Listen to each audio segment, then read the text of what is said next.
All right, everybody. We have another rendition of the Lone Wolf Show, and we have with us a special guest, Atlanta Moonfire, a prestigious, rare, gifted individual in the pagan community who throws bones. Are you everything that they say that you are? When you throw bones, how long have you been throwing bones? Yeah, I've been throwing bones for about 12 years. I started my mentor that taught me tarot taught me a little bit about bones, and then I didn't really get much into it. I liked it, but it was still a little intimidating to me. Then I went to a festival and just fell in love with it. So I've been doing it ever since. Mhm. As far as indigenous people on the planet, who were the first geographically, location wise, time periods? Who were the first peoples, tribes, clans to throw bones as a divinatory practice? Well, no one really knows because it has been around for thousands of years. Every tradition, every past, every religion has done some sort of bone throwing. So we don't know when it started. But in the United States during the slave trade is whenever it started here. And that's the tradition that I teach. It's Southern Hoodoo, African, Native American tradition. So it's your spirituality. You encompass a three different types of as like you draw from those spiritual paths and utilize them all. Is that what I'm gathering? Is that what you do? Well, as far as divination is concerned, yes. I'm an eclectic gray witch, so I do practice a lot of different traditions in my home practice. I do embrace the hoodoo tradition and have for quite a few years now. But as far as like Native American, I guess when you go into working with the earth, things like that, it's also incorporated into my practice. But like I said, I'm eclectic. As far as divination is concerned, the ancestors are where I really focus. Right, the ancestors. That's great. What do you keep your? How many bones do you keep in a casting? Do you have a particular amount? I have okay, so with bone throwing, like I said, there's a whole lot of different traditions. Okay, so every tradition is a little bit different. Some bone throwers only throw six, some throw 20. Personally, I throw about 150.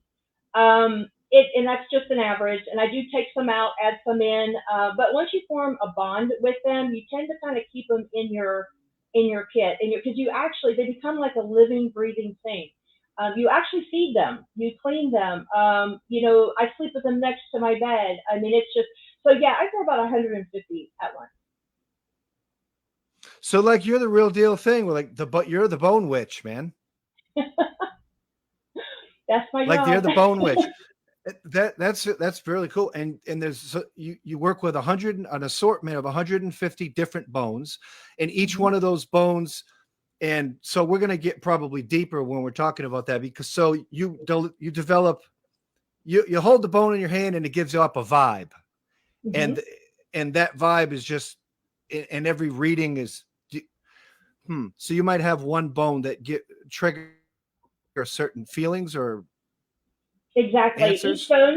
Exactly. Each bone has a meaning. And so, okay, so when you first get your bone kit, obviously you cleanse it, you bond with it, but you introduce each one to your ancestors and what the meaning is. Okay. So each one represents something, but as you're going, you do use your intuition. And whatever is around it, whatever is, we have subject pieces like family, love, money, and then the supporting pieces are the details around it. So depending on where they're from and what is surrounding them is where you get your meaning. And it's just a feeling that you get. It's like you're connected so strong with your ancestors and also with the ancestors of the people that you're reading for that you get the information. And I promise you, the bones don't lie. They don't. Mm-hmm. Monica in the chat rooms asked the question, dude, you craft your own bones to throw? I have a Do you? collection that includes people gifting me bones, ones that I have found, some that I've got students that process roadkill. I can't do that, but but I support it, you know.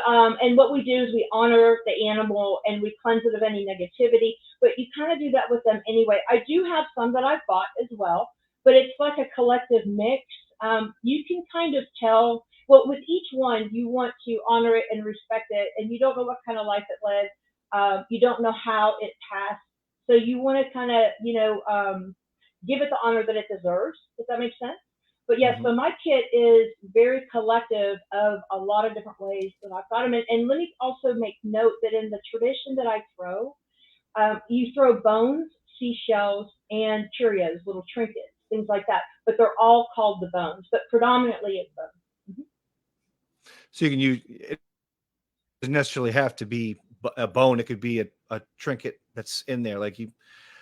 Mm-hmm. So do you, do you ever find yourself throwing like Futhark runes in with the casting? Runes are a type of bone throwing. They are. I don't throw runes, and I don't include them in my kit because I just never bonded with them as much. My kit is predominantly bones with a few seashells and a few little trinkets. But runes is actually a type of bone casting, and you can incorporate it in without a problem. Monica said that she's a collector of bones from roadkill, and so it is. So. Do you have? Let's talk about the animistic qualities of it. Do you have different animal bones? Like, do you have a bone of a wolf, a bone of a bear, a bone of a squirrel, and each one of those animistic qualities mean different things in a reading? Correct. Correct. I have one of Wow. each that you just mentioned. Matter of fact, pretty much all of mine. I couldn't tell you how many different animals I have, but I have almost all of them. So I've been collecting for a while. So I think I like the idea of that. So if you ran a cast for me, you say, them wolf bones keep coming out. that's right, the Right. wolf bones. I do have a beautiful wolf bone, and I also have wolf hair that I keep in a little bottle as well. That would be perfect for you. So hey, I heard you made an appearance at the Witchy Bitch Club. We had the Witchy Bitch Club on yesterday, and I got to talk to them. So I heard that you went there, had a presentation for a book. Now you're a published author, right? I am Where throwing the where we bones divination. I'm sorry. and where can we find that book at? Amazon, right? Amazon, but really the best place to get it is from me on my website, bonewitch.com, because not only do I sell it for a special price, but I autograph it as well. If you get it on Amazon, it's not an autographed copy. It's done through the publishing company. But if you get it through me, it's like a special print edition, and I'll autograph it. So. So we'll have to get that link up in the comment section somewhere on the social media sites, and we'll put it on the Witchcraft TV site as well. So that's really awesome. So you'll sign it. So Mm-hmm. you'll sign it. So the Witchy Bitch Club say you're coming back over there to party again. Is that true? Absolutely. I'll be going there for Ostara. I'm going to participate in their event that they have. So you're home to Alabama as well. I am. I just moved here a few months ago. Still getting settled in, but I love it. I used to live here a long time ago, and it's nice to be back. So what are you work? Are you working on another book? Is that right? I am. It'll be out in the next couple of months. It's Throwing the Bones, Tools for the Advanced Diviner, and Bone Magic, which is a new thing. That's what I was doing with the Witchy Bitch Club. Is we did a bone magic class. It was fantastic. So Monica wants to know if you're prepared to do a bone throwing now. Are you If prepared to yeah, do it? sure, not a problem. I can grab my stuff and clear up a little space, and we can do it. Would you like me to do that? Yeah, that would be great. So I guess Okay. you're reading bones for Monastera. So Monica's gonna have her bones read. That's what it sounds Okay. like. Okay.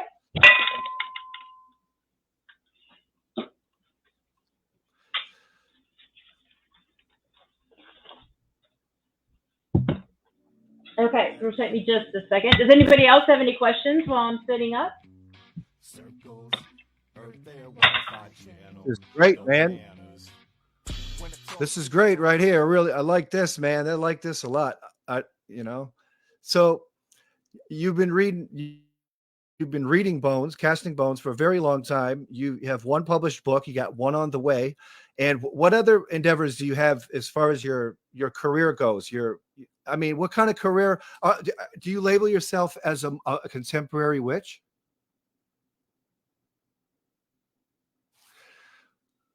Oh, she's muted again. Atlanta, you're muted again. I apologize. I'm That's having right. bad technical issues tonight. I'm so sorry. I label myself as a witch, a practicing witch, but I do not claim a category Mhm. because I'm old fashioned. I'm almost 55 years old. I'm old fashioned. So I, I put the ancient practices in with a little bit of modern twist as well. Is there a particular question that she has? Yep, she wants to know. She wants to do a writing for our little trio in witchcraft TV productions slash like our whole situations. She wants to do a reading for Harold, Monica, and Patricia. Okay, so like a general, but the three of you for the witchcraft TV. Yeah, I guess Okay, that's where she's going with that. That's what she did. okay. I've got enough up here. It's going to take me just a second. I've got to do a couple prayers. Let's see here. I'm going to label this one. All right. We're considering starting a nonprofit organization, and she's just, I guess she's just asking the local divination professionals a question. And it's great that we get this, because it's great for it's like a free reading, man. I love it. Thank you so much. And yeah, so we're definitely going to have to promote your book and your services and every other endeavor that you do. Thank you. If anybody's around and they're in the audience, you might be able to get a free bone or two, or I'm not sure if they have small ones. Is there like a 3-card spread tarot slash, not with the bones, not like, we don't need the whole thing. Just a little bit. Yeah, this is actually going to be a pretty quick reading. What I have done in here, did you say you've got another project that you're starting? Right. We're going to be starting a nonprofit organization, and that's just kind of the feel of the question. Okay. For elder care and assisting others in community living, like incarceration. So we're basically trying to see if we can't lay down the foundations for a living situation for ex-convicts, incarcerated people, older people. Yeah. And Monica says, so what do you see in this new endeavor we are considering? Okay. Well, what I have to do, and you're going to be the one that does all of the talking here with me. I'm going to mix these. I need you to tell me when to stop mixing them. Okay. Sure. Okay.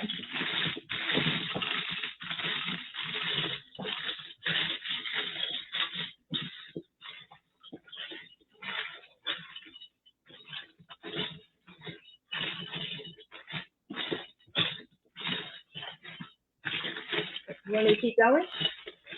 Yeah, stop. Okay. All right. We're going to do a prayer. So I asked you to pray to your ancestors that I give you clear and concise information. I am also going to do the same. I'm going to do a couple other prayers. I'll tell you when to stop. This will just take a few seconds.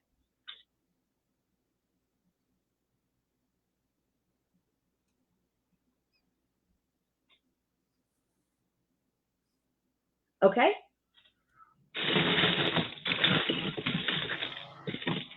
Okay. Let's see what we have here. Okay, so first of all, love is going to be the biggest thing, like the biggest, I guess, fire behind what's happening, what you're wanting to do. There's going to be a bunch of obstacles, right? But it's just going to be things that are going to be more annoying than anything else. And so it's going to bring a lot of comfort to the community. The ancient ancestors are really happy with it. They're face up. It's a skull. And they're face up, which means that's the happiest they can possibly be. And this is not just for this project, by the way, but this is for any projects that y'all are embarking on in the next few months. So now is really the time. Like, if you've got other things in mind too that you want to do, you absolutely want to go ahead and start doing them. Okay.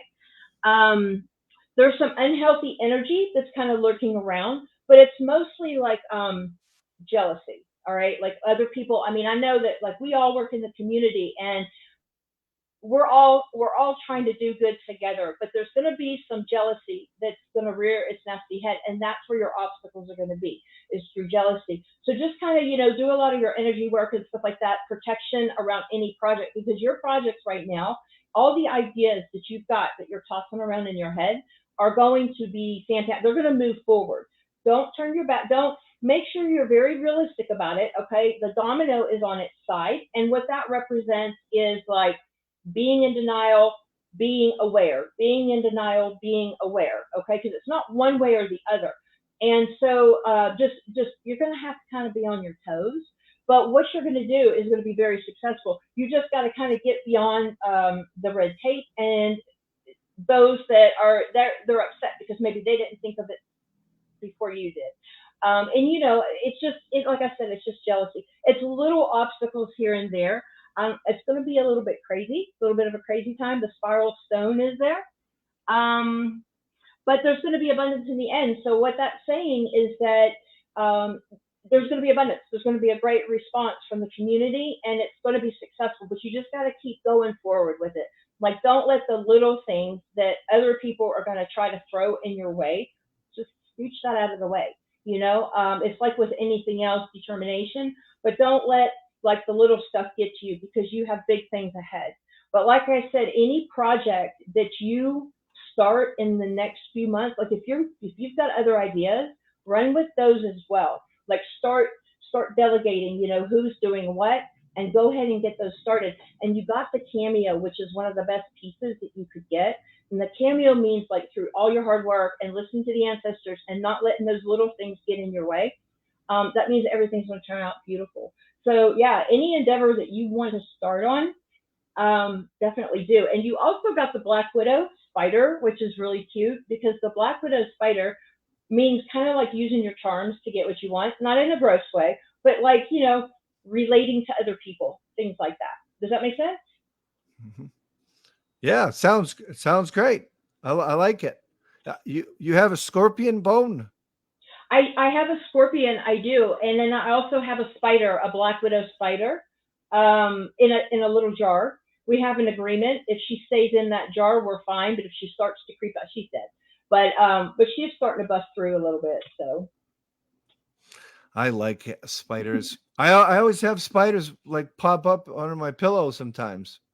oh, do you? Oh my gosh! When I first moved into this apartment, I got bit by a brown recluse. I had 8 of them that I saw, and yeah, I don't do bugs. So, So another time, the best place to get a hold of your book is by your personal website. And how can we get on that website again? How do we find it? it's bonewitch.com, www.bonewitch.com, and all my links are on there. You can also see like my YouTube channel, podcast, everything, but my book's on there. I sell bone kits, individual bones, candles, all kinds of things. So. I'm going to go ahead and put that bone. I'm going to put that up on the ticker tape here. Bonewitch.com. Mm-hmm. Yeah. There we are. And there we are. Yep. Yeah, so tell me about your involvement in, because I noticed that you have several like shows. You have several shows that people watch, and you can find them on YouTube. You have stuff on Pagan. Like we'll talk about it. You have stuff on Pagan World. You had stuff on Pagan World. Now I think Mary Hawk is doing Divination TV. Round of applause for Divination TV. I think it's a great name. I mean, Divination TV is a great name. I mean, are you going to be on Divination TV? What's going to be happening with like your shows, and what's your favorite show? Like, who's your inspiration? Like, talk to me. Okay, yeah. So I've had Everyday Witchcraft, which was airing on Pagan World TV, 3 seasons. And it's now going to be picked up by Witchcraft TV. And it is basically a general witchy show. I mean, and we just don't do witchcraft. We do like paranormal, general spiritualism. Everything that you can imagine is on witchcraft, or on Everyday Witchcraft. And it's an hour-long show. A Soul Connection is what's on Witchcraft TV currently, and it's basically my spiritual journey that I'm sharing with everyone else. Just something, and it's only a 30-minute show. It's a mini series, and I think we're on the fifth episode. Maybe it's an eight-part mini series. I have some ideas for new things. I've got Solomonic magic that I'm working on for Witchcraft TV, and I've been editing that. I have 4 hours of footage to edit, and I go through every single second of that footage. And then divination TV. I'm going to be doing some bone divination. I'm still working on that project. Not sure where it's going to lead me yet, but I'm definitely involved with that as well. So, and I'm super excited. And if anybody wants to make an appearance on my show, please contact, or either shows, please contact me on my website. And there's a contact form there. Tell me what you got. Let's talk about it. And I would love, because I go all aspects of witchcraft. It doesn't have to be one particular thing. I don't even have to practice it, which I love those shows because I learn stuff from them. So yeah, it's just an all-encompassing project. So if somebody wants to get a reading from you, what's the best way to do it? Right from the website? Right from the website. It has absolutely everything. It's the best way to contact me with questions, which is fine. You don't have to just want to get a reading or make a purchase. You can contact me if you're even remotely interested in bone throwing or a bone reading or bone magic, any of those things. I am happy to answer all questions. Also, my phone number is on the website, so if you're more comfortable texting, that's absolutely fine as well. But yeah, I'm all about like making new connections and talking about bones and stuff. And sometimes people are just curious, and I'm happy to answer any questions. So. What pagan festivals have you been to? What's your best experience? Oh wow. Okay, so I have been a part of Puff Pagan Unity Festival. I want to say for 10 years now. I kind of lost track. And I teach classes at those this year in April. I'll be doing my bone divination classes as well as my bone magic classes. So I've been involved with them for quite a long time. Also Cauldron Fest since it started, which is a couple years ago. And I will be VIPing again this year. That's also in April, and it's Cauldron Fest. Mystic South, which is the largest get together of witches, in the Southeast, and that's in Atlanta, my hometown. So I will be doing that again. I think this is my third year, might be my fourth. I've done pagan festivals like the Pagan Fest in South Carolina. Sorry, I lost my train of thought. South Carolina for about 6 years. Yeah, there's just I kind of go everywhere, but I also do the Oddities and Curiosities tour. And this year I've slowed down on it, and I'm not sure if you're familiar with what that is, but it's a big expo that travels around the United States. They also are in Australia, which I haven't made that tour yet, but I do the United States. And this year I'm just doing a couple spots. But when my new bone book comes out, I'll be back on the road with them as well. So the first festival you mentioned was Puff. So that's like Nashville, isn't it? That's It is. Tennessee. Well, yeah, it's like out. It's in Tennessee. And they can look that up. Just look up Pagan Unity Festival. It's got the dragon logo. You can't miss it. But it's coming up in April. So, and you'll be there. I'll be there. I'll be teaching 3 classes. I'll be teaching bone divination and bone magic. So, and my new book will be there with me. It was fingers crossed, of course. Hey, you heard it right here on the Lone Wolf Show, man. If you're heading to Puff Pagan Unity Festival, you can check out Moonfire right there. The new book, and you'll autograph it and everything. I will. So go down there and check her out at Puff. I think I think Belladonna Laveau will be there at Puff this year. I know. I'm so excited to meet her in person.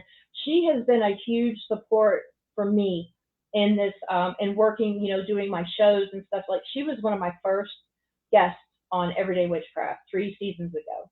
And yeah, she's an amazing inspiration and just beautiful, beautiful woman. Absolutely. Okay. As far as contemporary historic witchcraft authors go, who's your favorite? Oh gosh.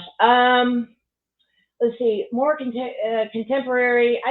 Christopher Penzak probably You is you like him? You like Chris Penzak, huh? I do. I met him at Puff a few years ago, and I was Okay. just like, I, I don't get nervous meeting people that are well known ever. Okay, because I mean, all of my life I've managed to somehow meet famous people. But when I met him, I mean, I was like, because I really love. I'm not Wiccan, and I know that he is. And I'm not Wiccan, but I love his books and his practices. Um, I actually require my. I don't like to say that require. I actually encourage strongly for my students to read Penzek's books, and he was amazing. He's somebody you just get really involved. You get mesmerized whenever he speaks. Yeah, I think Christopher Penczak is anybody from New Hampshire is a great guy. You know, anybody from New Hampshire is a great guy. I happen to be from New Hampshire too. Oh, is So that you? yeah, yeah. I know that in southern New Hampshire, I think Salem, New Hampshire, is we has that Temple of Witchcraft down there, and I've seen a few documentaries done on that place, and he's done a great job, and he's definitely made a huge impact within the witchcraft communities. And there's a lot of good communities in the Northeast United States, and it seems like there's building communities that are man that's flexing down there in the southern parts of the United States. I know that I think what's that place in North Carolina at Ashley? Is it? Oh, Ashley. Yeah. Ashley, North Carolina. Ashley, or I don't wait a know. There's minute. just like Ashley. Asheville. There we go. Ashley. Asheville, North Carolina. Mm-hmm. Isn't that like a huge hub in the South? I really haven't been to Asheville that much, to be honest with you. Whenever I've toured, like with the expo, I've kind of just gone everywhere, just made a big circle. But most of my stuff sort of stays in the Tennessee area, to be honest with you. I think Tennessee is really huge. I go to a festival out there that's by Sarah and Airy, which, by the way, I'll be at as well. But I will be a participant. This last Samhain, I was one of their speakers, but it's by Serenade, and it's the Beltane May Moon Magic Festival. But that's huge. That's like a group of communities. There's like four, I think, pagan communities that live on a mountain and all in one area, concentrated. But Tennessee is really big as far as the pagan community. So you said there's four different pagan communities living on a mountain Yeah, somewhere in the United yeah. States. Man, that's badass. I I think I think like it the is. idea of that. Yeah, I think it Like, is. is there like many people? Is there like 20 people to a tribe? Because if that's the case, like what happens if there's like famine? Like they're gonna go bonk ape shit, ain't they? They're very well equipped with everything. They've made it through the fires. They've made it through some serious snowstorms and ice storms. I'm going to tell you something, and they're amazing people. Some people actually live on the mountain, live on the property, and some own homes on the property. And they come up there whenever they can. They go on weekends. They go during just whenever they get an opportunity. But it's a beautiful community, and it's Fair and Arid is the one that I'm involved with, the community up there that I'm involved with, and you know, I don't know, they're just amazing, and they do everything. They're self sufficient. They do everything. Of course, they work and stuff like that too. They hold a regular 9 to 5 jobs, but yeah, they made it through a lot. And when I say the fires were there, they were right there by the fires. So yeah, they're good. If something happens and the end of the world comes, I'm heading up there because they know what to do. Yeah, right. I crazy stuff. Your favorite author is Christopher Penczak. Who's your favorite celebrity witch? Well, if I say this, it's going to cause turmoil because it's so what do you call it, cliche, I guess. And I know that, but in her own sense, everybody's going to say Stevie Nicks. I know that's so cliche, but I can't help it. I've been to her concert right up front, and the way she just draws in people, even if she doesn't claim it, she is, because she can make it rain, she can make it shine, she can bring people all the way up. Her music is just inspiring and powerful, and like I said, she doesn't have to claim it, but she would be my favorite. From what I understand, Stevie Nicks used to be involved with some Welsh witches here in America, and once she got big and famous, no more Welsh witches. So like she's like Queen Bitch, you know what I'm saying? Because like Queen Bitch, like Stevie Nicks can go into a spot and like just people want to be there. You know what? You're absolutely right about that. Stevie Nicks shows up at an amphitheater or an arena, she's selling it out, man. She's I selling it out, want to but go. I want to go. I'm telling you, I have never seen. Look, the whole place, they just stop, and it's like you're mesmerized. I promise you. You know, you listen when she's talking. When I mean, she raises and lower. I mean, it's so hard to explain, but it is pretty incredible. Anybody that has that kind of control over a mass amount of people like that definitely is witch. Hell yeah, I definitely support Stevie Nicks. That we have that in common. We actually play out some Stevie Nicks music videos in our Monday through Friday pagan music matinee, 8 to 9 and 5 to 6 p.m. right here on Witchcraft TV. So yeah, that's really cool, man. Stevie Nicks. Okay, who's your favorite pagan musician? Oh, I really don't have a favorite. I don't have a favorite musician at all, to be honest with you. Hmm. Um, yeah, I really don't, because I listen to so many different types of music, and lately it's been more meditation music and spiritual music. But I really don't have a favorite musician as far as any of them. I like everything. I like hard rock. I like. I'm not gonna a little bit of country, but not very much. I like a few country songs. Um, but yeah, right now I'm just really big into the spiritual thing, and I can't Hmm. pronounce the name of the girl that I listen to all the time, but she is a witch, and it's like Azur, Azur is her first name, and I don't remember her last name, but she's got an album out that takes you on a journey from the beginning to the end. I mean, you go through every single emotion, crying, laughing, being scared, I mean, just everything you could think of. She carries you on a spiritual journey. So that's kind of what I've been listening to lately. Did the gods create us, or did we create the gods? I think it's both. I think that there's obviously a bigger power. This is so wild that you're asking this. You want me to go into this because it's a lot? Um, I think there's a bigger power, but I think it's all connected as one. And I think that we are a collective, and we are what makes up the good and the bad. And some people might call that heaven and hell, and some people might call that God and the devil. I don't believe in either as what biblically or book wise says it is, but I think that we create our reality, and that's part of the whole magic and manifesting. And so if we create a God, then that God does exist, because um, it's like when people die. Some people believe that they're gonna, if they believe in it. When you manifest, you believe it, and then it comes to fruition. It's not going to come to fruition unless you believe it. So if you believe in a particular power and a particular God, that is absolutely real, and it is a person if that's what you think it is. Because you create your own reality. But that's what all magic is manipulating energy to get your desired result. So it goes not just in the mundane world, it's also spiritually. I could go on for Can you hours on that one. get what's your most powerful spiritual experience? Oh gosh, okay. Well, I can share with you a couple of magical experiences. My sister was killed in 95, and I went through obviously a really hard time with it. She lived with me, was helping me raise my kids. So I kind of fell apart and went on a dark path, a dark road. And she came to me when I was asleep, and I dreamed about her. I could feel her. I could smell her perfume. I woke up and I was crying. And in that dream, I won't go into the dream, but in it, basically, she said, you need to get your, are we allowed to cuss on this show? You need to get your together. And if not, you're going to die. And I was like, so when I woke up, it struck me really hard. And 2 days later, I had a mini stroke, ended up in the hospital, and it was for malnutrition, dehydration. At the time, I was not taking care of myself. But I had a mini stroke and ended up in the hospital for quite some time.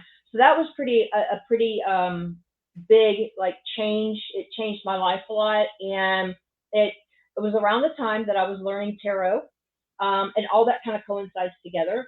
But that was pretty huge. Not that long ago, my son was helping me do some moving and stuff right before I moved out here to Alabama.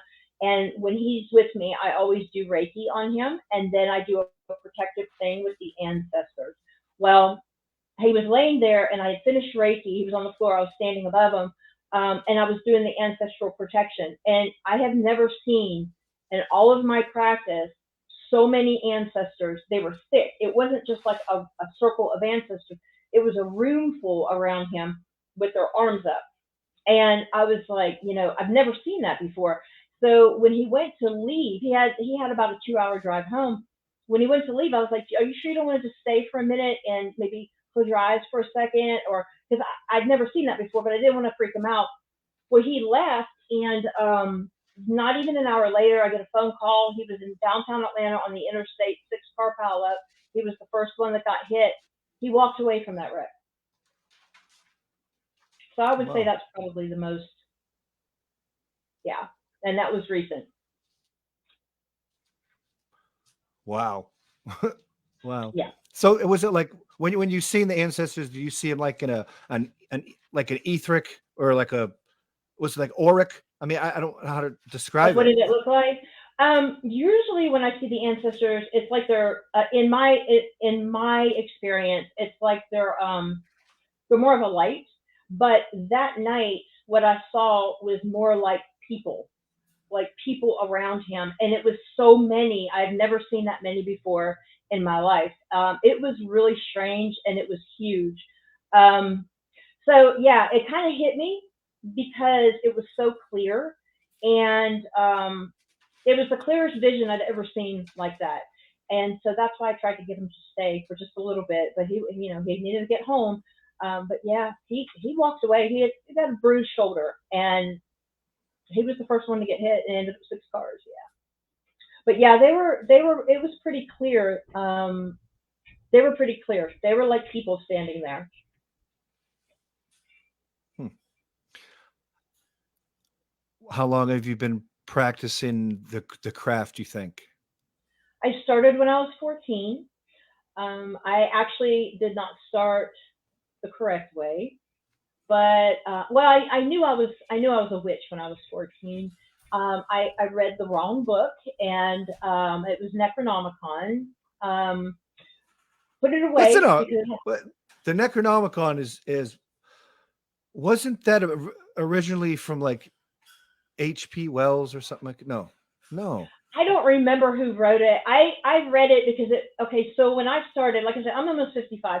There were no books out there, and a friend of mine, we were talking about it, and he was like, "Oh yeah, I've been a witch for such." I was 14 years old, didn't know what I was doing, and yeah, I've been a witch for blah blah. And I'm like, okay, so he hands me this book. I'm reading it. I start having these really weird experiences. I went to I'm telling you this. I don't know if I should even share this, but I went to because I didn't know. I want you to understand. I didn't even know what a witch was. I just knew that I was not what I was being raised to be. Okay, so I had no idea what I was doing. I went to a church, snuck into a church that I shouldn't have been at, and started having really bad experiences. My father practiced back in the day, and when I came to him with these problems that I was experiencing, he was like, "Okay, so you messed up, so we need to fix this." So, he explained to me what to do, and then I put it away. I was like, "Okay, that's not for me." I thought it was, but it wasn't. So then when I was about 18, I picked up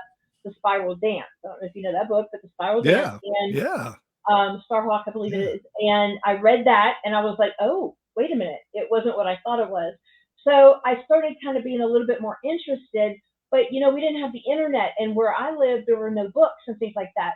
The book that I picked up was I think it was at a yard sale is where I got it, but I still have that book, by the way.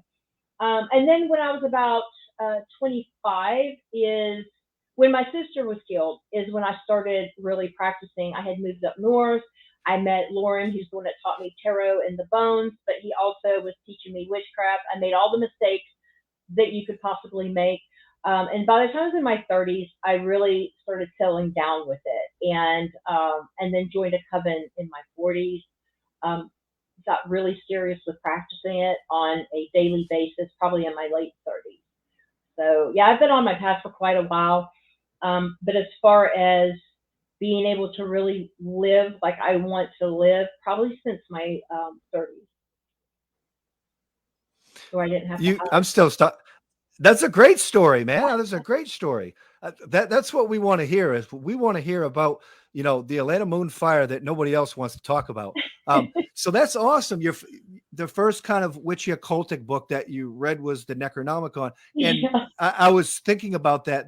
I think there's three versions. There was three versions published by three different authors, and I think the Luciferians touched it for a little bit, and they even incorporated like Enochian stuff with it at one point. But Oh, but wow. yeah, it's definitely the occult, definitely witchy, and yeah. You mentioned the Spiral Dance. That's the big old fat one. It's the original paperback was very very thick. I think it was like up to 1,000 pages. It was. Yeah, it was really big. I still have that book on my. I'm an old fashioned person. I like books. I mean, don't get me wrong. I do listen to audiobooks too, because I don't have a lot of time to read. So not lately because I've kind of got my hands in a bunch of different things right now. But I'm a book collector as far as like for my library. Um, I like physical books. So yeah, I still have that book. What are some of the more recent books that you've been reading? I have been focusing like on my book. To be honest with you, I haven't really been reading anything. I now by Rest of Nail and Prick of Thorn. I've read that recently again. I get my students to read it. It's on warding your home and things like that, like kind of going outside the box and warding your home. There's one on Druidism, and it's called I've got it next to my bed right now. I just started it. I have read recently a vampire book. It's on vampirism. I can't think of the guy's name, but do you know what I'm talking about? Like vampirism is getting this big comeback all of a sudden. And I dated a guy who practiced vampirism when I was about 17 years old, and I'm like, you're full of crap. You're not. What are you talking about? And yeah, he was actually a practice because I thought he was doing things just to impress me. And, I just thought he's making this up, but he's not. So I forgot the name of that book, but vampirism's it's like a big comeback. And it's nice to know how to combat those energy vampires out there. So I like different, let's see, Solomonic magic. I'm reading a little bit on that. I've kind of got my toes into a few things right now.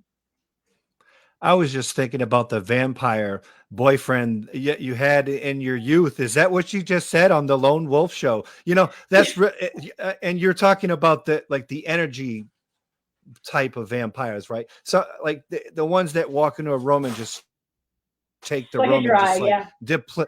deplete the vitality from the room. Those people exist. I know they Absolutely. do. Yeah, they do exist. Well, and he also practiced a little bit of blood magic, which I won't go into. It's not my story to tell, but I thought he was just off a little bit, and I thought he was just trying to impress me with this magic thing and whatnot. But vampirism, there's so many different types, which I Mhm. didn't know until recently. Whenever I read that book, or I should say, listen to that book. But yeah, there's so many different types of vampires. I mean, and I don't know the names of the different ones. I don't, but I know there's people that actually do practice the exchange of blood. It's all done, willingly, and then there are people that practice the exchange of energy and or the energy of a room and the I guess ethical way to do it is you're supposed to absorb the energy that's outside of the people, not directly from the people. But as with everything else, people abuse that power. So that's what you have to be careful of. Now, the book itself talks about Anton LaVey. I'm sure you're familiar with LaVey and Satanism, and they coincide with each other a lot. Because when I started reading it, I said, because I studied LaVey and Satanism when I was married to one, and I wanted to know what I was up against. And I was like, wow, this sounds a lot like LaVeyan. And then as I read through, he does refer to LaVeyan Satanism a lot, which is more like a philosophy, obviously. Mhm. But Right. yeah, Yeah, I mean, let's face it. Was Anton LaVey a brilliant man? Was he brilliant? Was he a bright occultist? I have to say he was. I would say that he was a bright occultist in his day. I mean, I'm not trying to get all 70s satanic panic on you, but you're like, as an occultist, Anton LaVey is a name and a just an image that people are not soon going to forget. You Right, know? right. Yeah, Yeah. he was groundbreaking in a lot of things, but it's interesting for me to study different traditions and philosophies and things like that, and I try to understand people. Especially if I'm in a relationship with somebody, I want to know, what, especially if somebody comes to me and says something that might be, um, out of the ordinary, or I don't know, something that might be construed as, uh, harmful. I like to know what I'm up against and what I'm dealing with, and especially if that relationship turns sour, I kind of like to know where some. And I'm just interested in knowing what other people practice and what they think, and knowing about all aspects of magic. And of course, with Levian Satanism, it's not magic; it's more like an expulsion of your emotions and things like that. You go through these different rituals, but it's not. They don't believe in magic. They just believe in getting rid of these emotions and letting everything go the way it is. But it's also their mindset too. And so I'm interested in all the different aspects. I'm interested in just different traditions and stuff, because I want to know, okay, well, how do they think, and what can I use? How can I use this in my practice to either connect with somebody who is, in that tradition, or what can I learn from it? For example, the energy thing. I learned from the vampire books how to. I'm an empath, and I have a tendency to take on other people's problems.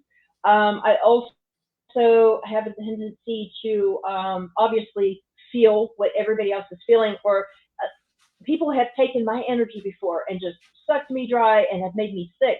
So with the vampire book, what I really got out of it was the understanding of how to literally separate yourself from everything. And I've done that. I've practiced that, but I've learned like a more efficient way of doing it, and it only takes a second, and you don't have to sit down and think and meditate. It's just boom, it's done. So yeah, you get stuff out of everything that you read.